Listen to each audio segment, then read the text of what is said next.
that they accepted that you were in a long-term relationship. Um, so I got all that sorted out.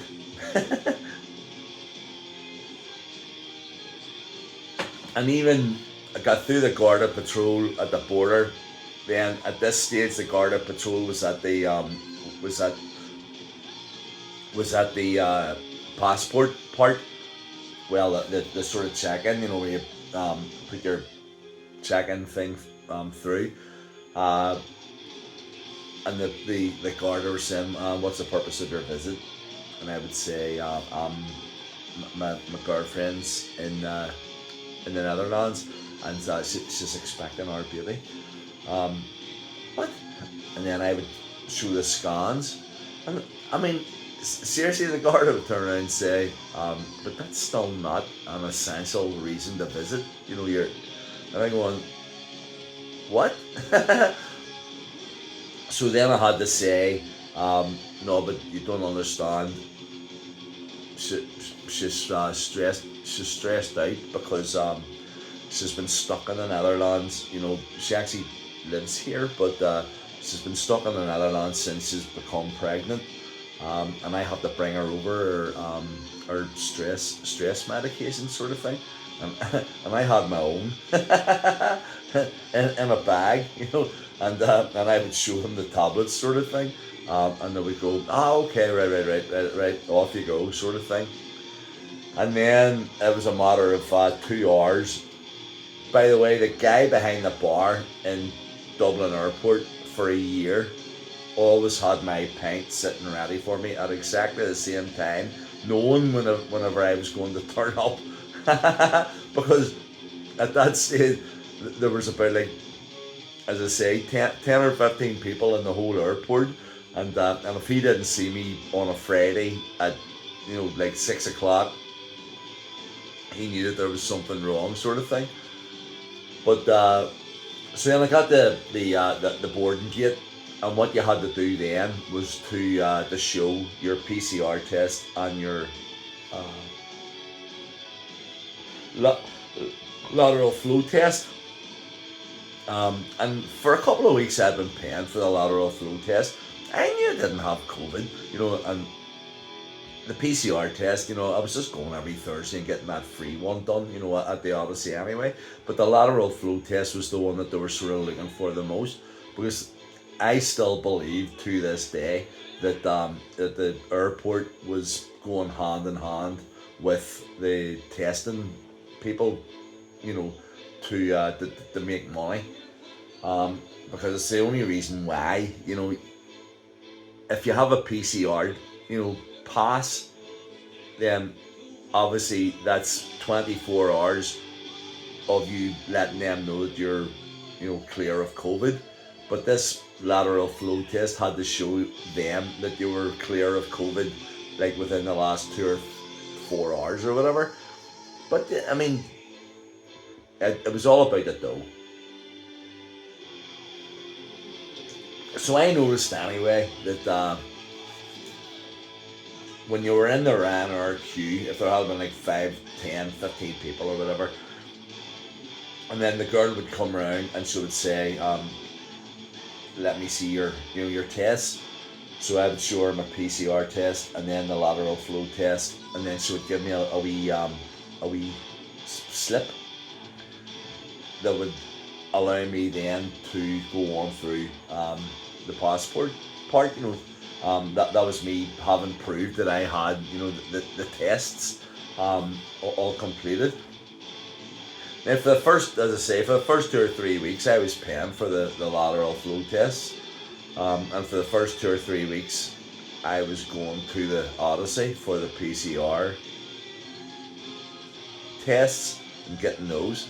And then I thought about it and I went, hold on a wee second.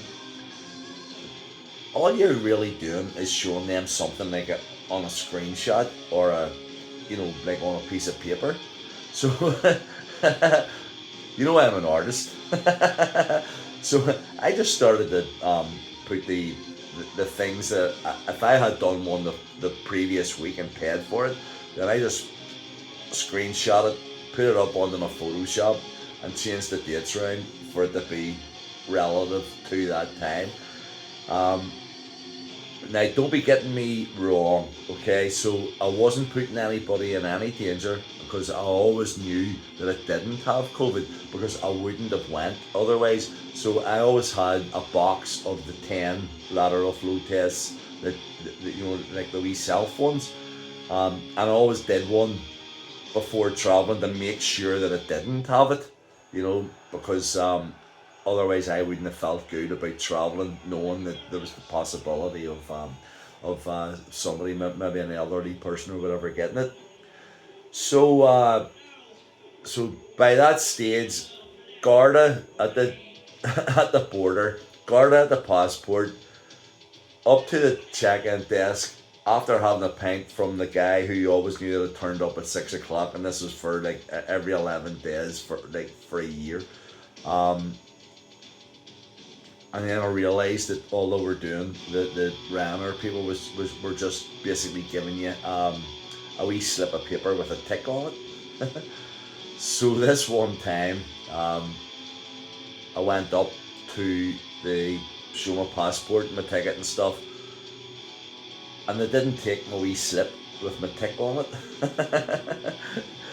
So I kept it, you know, got on the plane, photographed it, and then whenever I got, as I say, whenever I got to the other side, I had to show the Dutch passport control of the immigration that, you know, the scans and stuff, you know, it wasn't just straightforward, you know, where I'm going, I've beaten the Dublin side of things. I had to beat the Dutch side of things as well.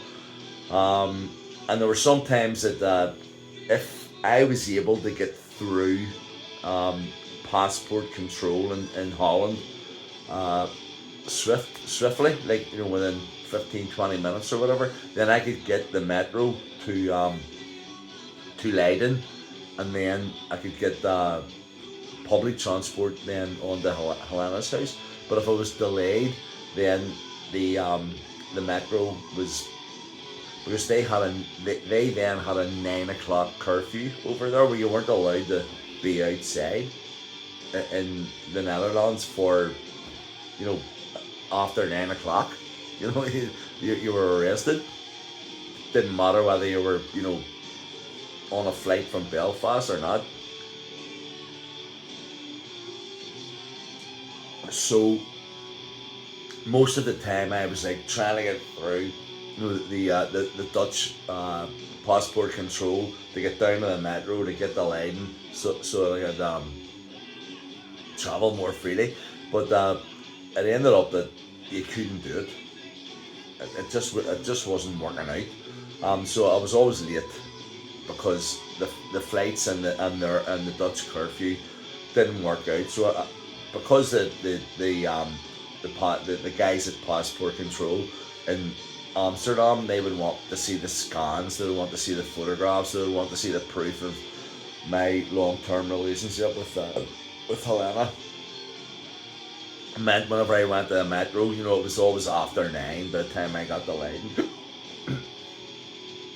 But then I got friendly with a taxi driver who used to pick me up and then bring me from Leiden to Rijnsburg, where Helena lived. You know, for, you know, €10 or whatever, €15, when it would usually have been about 50 or whatever. But as I say, right back to Dublin, wind it all back. I discovered then that they just give you this slip of paper. Tick on the plane. I photographed the piece of paper with the tick on it. Got home and scanned the thing, you know, the wee piece of paper.